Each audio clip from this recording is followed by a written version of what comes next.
ഇന്നത്തെ മിനി വ്ളോഗിലേക്ക് എല്ലാവർക്കും സ്വാഗതം. യൂട്യൂബിലൊരു ഷോർട്സ് വീഡിയോ കണ്ടിട്ടുണ്ടായിരുന്നു, കാരമൽ പുഡിംഗ് ഉണ്ടാക്കുന്ന റെസിപ്പി. അപ്പോൾ അതുപോലെ കുട്ടികൾക്ക് ഉണ്ടാക്കി കൊടുക്കാൻ വിചാരിച്ചു. അതിന് ആവശ്യമുള്ള സാധനങ്ങൾ മുട്ടയും പാലും പഞ്ചസാരയും വാനില എസൻസും ആയിരുന്നു. അപ്പോൾ ആദ്യം തന്നെ കാരമൽ ഉണ്ടാക്കിയെടുക്കണം. അതിനായിട്ട് പഞ്ചസാരയിലേക്ക് 1 ടേബിൾ സ്പൂൺ ഇതുപോലെ വെള്ളം ഒഴിച്ചു കൊടുത്തിട്ട് ഒന്ന് കാരമലാക്കി എടുക്കുക.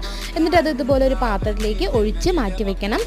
എന്നിട്ട് നമ്മൾ മുട്ട ഇതുപോലെ പൊട്ടിച്ചൊഴിച്ച് കൊടുത്തിട്ട് നല്ലപോലെ ബീറ്റ് ചെയ്തെടുക്കുക. എന്നിട്ട് റൂം ടെമ്പറേച്ചറുള്ള പാൽ, ലൈറ്റ് ചൂട് മതി, അതിലേക്ക് പഞ്ചസാര ആവശ്യത്തിനും നമ്മുടെ മധുരത്തിന് ആവശ്യമുള്ള പഞ്ചസാരയും വാനില എസൻസും ഈ മുട്ട ഒന്ന് അതിലേക്ക് ചേർത്ത് കൊടുത്തിട്ട് ഒന്ന് ബീറ്റ് ചെയ്തെടുക്കുക. എന്നിട്ട് ഇതുപോലെ അരിപ്പയുടെ സഹായം കൊണ്ട് അതൊന്ന് അരിച്ചെടുത്തിട്ട് ഒന്ന് ആവി കൊള്ളിച്ചെടുക്കണം. അപ്പോൾ നമ്മുടെ പുഡിംഗ് റെഡിയാവുമെന്നാണ് പറഞ്ഞിട്ടുണ്ടായിരുന്നത്. അപ്പോൾ അതുപോലെ എല്ലാം ചെയ്ത് നോക്കി. ലാസ്റ്റ് ഇതുപോലെ ഡീമോൾഡ് ചെയ്യുമ്പോൾ കിട്ടിയത് ഇതുപോലെയായിരുന്നു.